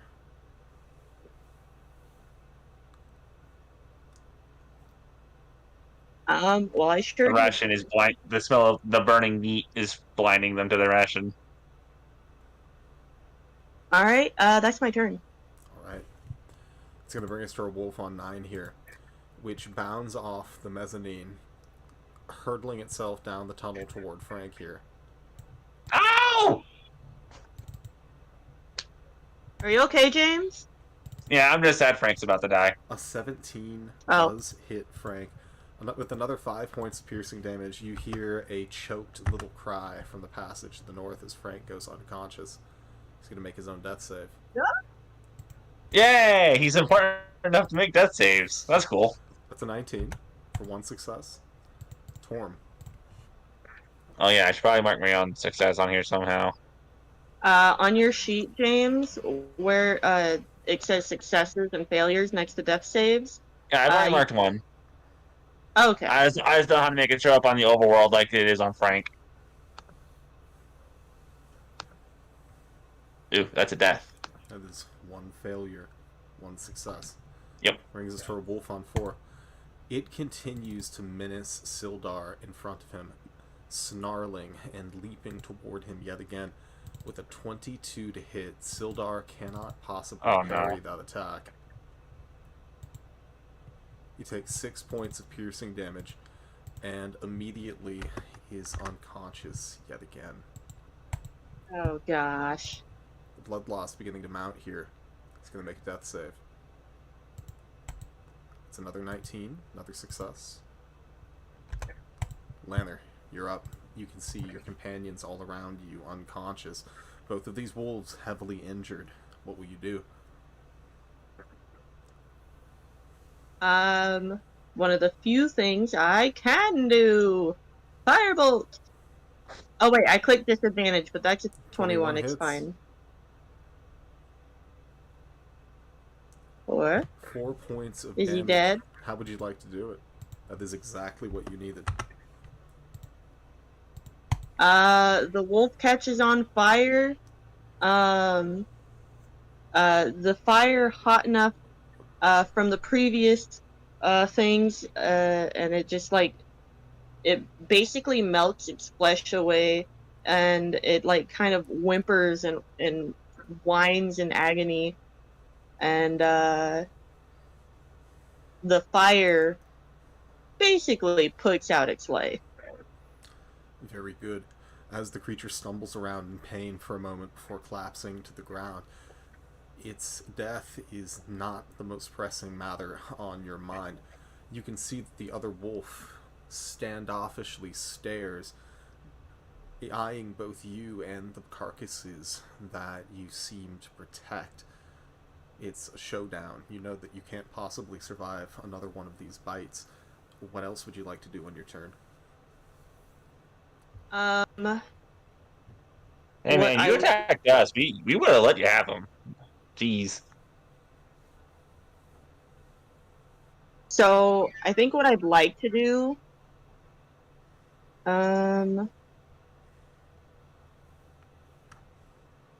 is I'm going to use, I think that's 10 feet. Yeah, that's 10 feet. And I want to use my object interaction and push this body down here.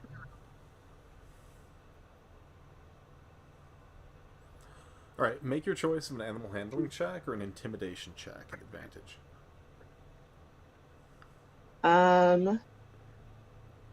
So intimidation advantage Or animal or handling. animal handling. Whatever you prefer. Okay. They're both the same for me, so may as well click one of them. Let's see. Gonna have the creature roll a wisdom save. That's at 15. That is unfair. With a 9, That's life, baby. as you go pressing the carcass toward it, it seems unwilling to move toward this burning effigy of its own kind, yet its hunger is not abated. Is that your turn, Lanner?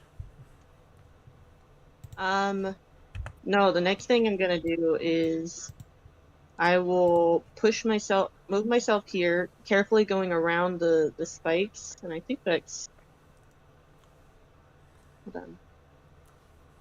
So that's 10 and 10, so I can do that, because that was 30 total. Very good. And I will end my turn here. The, There's spikes here still. the wolf is unwilling to move any closer to the burning bodies. The flames beginning to choke the inside of the cavern, yet it's also unwilling to leave empty-handed. As it locks its jaws around Frank's body, chewing down and beginning to drag him away with a grapple attack. Bastard. It's going to bring us to another death save for Frank. That's a second success. Torm. I am admittedly I am impressed at how well Frank is doing, all things considered. Here we go. Oh, I'm dead. I'm dead. I am dead. That is dead. Torm begins to exsanguinate upon the floor of the cavern here. We'll deal with that in just a moment. other wolf is very much gone. Let's see how things pan out for Sildar. Another success. Lanner, Well, this isn't turning out very well. you can It sure isn't. you can see that Torm appears to have ceased moving upon the floor of the chamber. You've seen him heavily wounded before, but never this gravely. He seems so still. What would you like to do? Oh, what? I think she will be in a little bit of a panic now. And, the first thing I think is frickin', like, function, please. Here.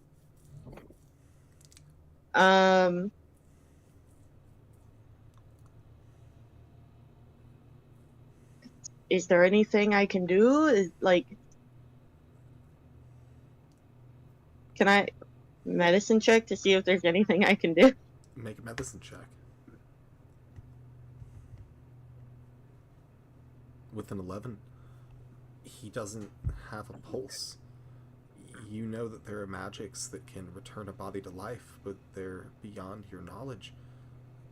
With an 11 on medicine, you know that the most important thing to do would be to get the body to a healer quickly if you wanted him to be able to be returned to life. That's what I'm going to do. I will help Sildar. Is that a thing I can still do? Yeah, go ahead and make a medicine check on Sildar.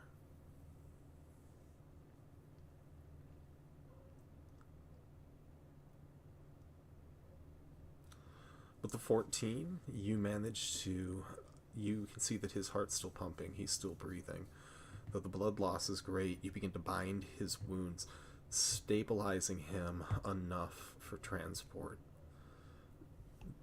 In the chambers of the north, you can hear snarling sounds, ripping sounds, the occasional gasp of pain from Frank somewhere within the tunnels. Sildar unconscious, Torm unconscious, both of them big men. What do you intend to do here? I'm going to do the only thing I can reasonably do.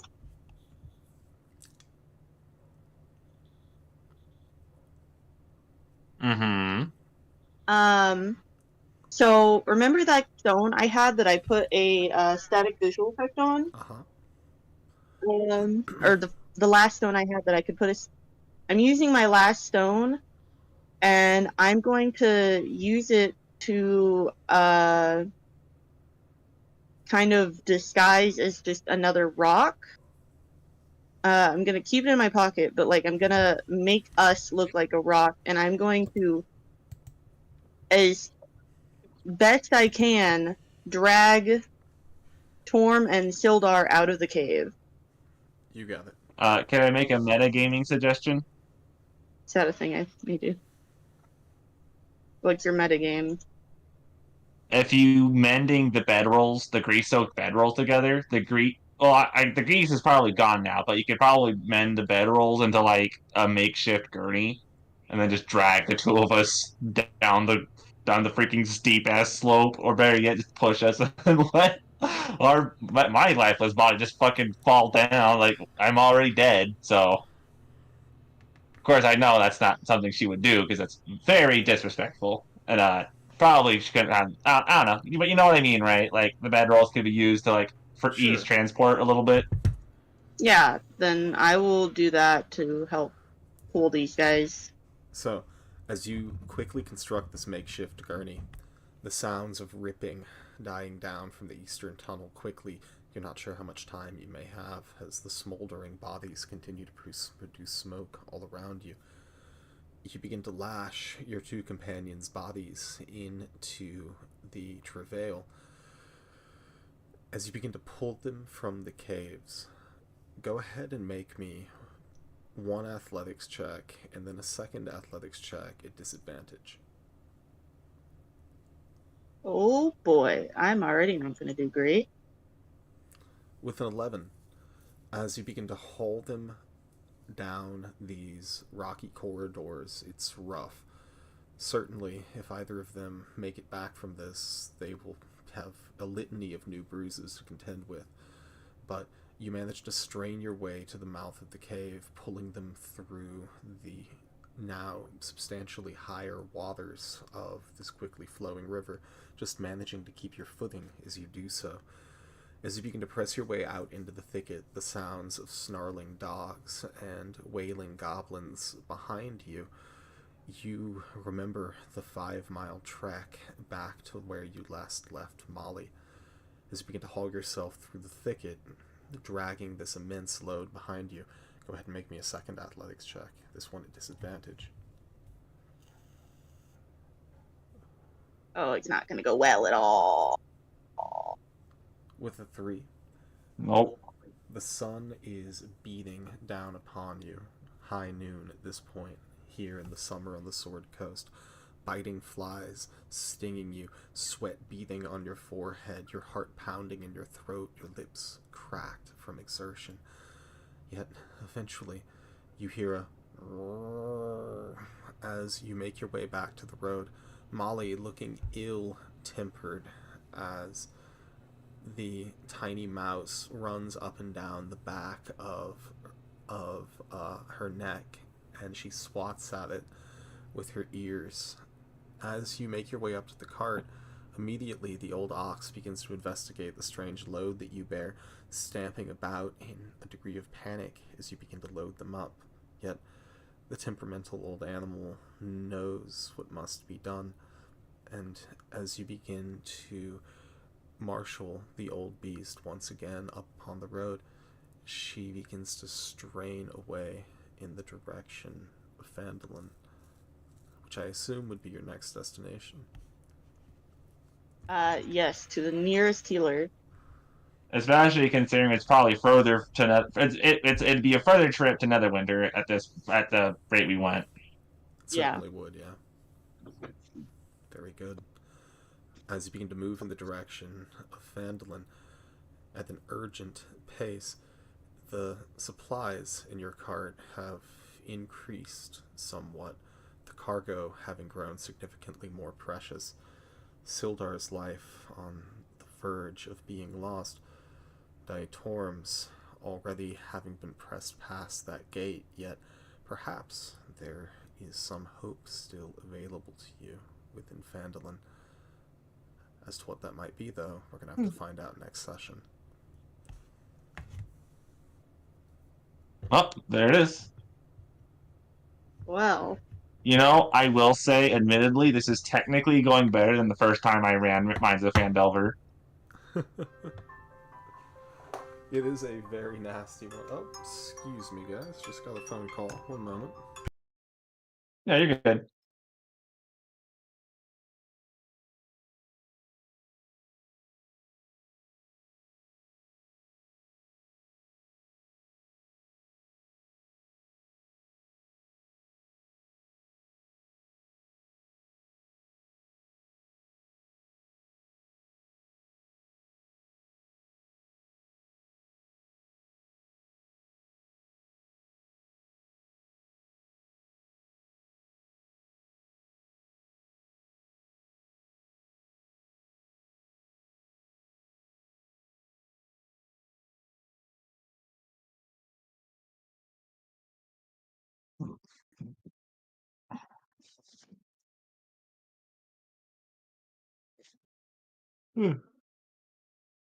So, how are you doing, darling?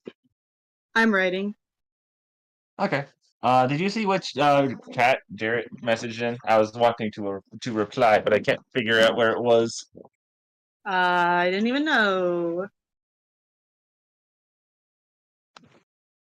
Yeah, they're like, "Hey, I'm literally on the verge of passing out. I gotta go to bed." That's fine. Yeah, it's fine. I just wanted to reply to it. Sorry about that.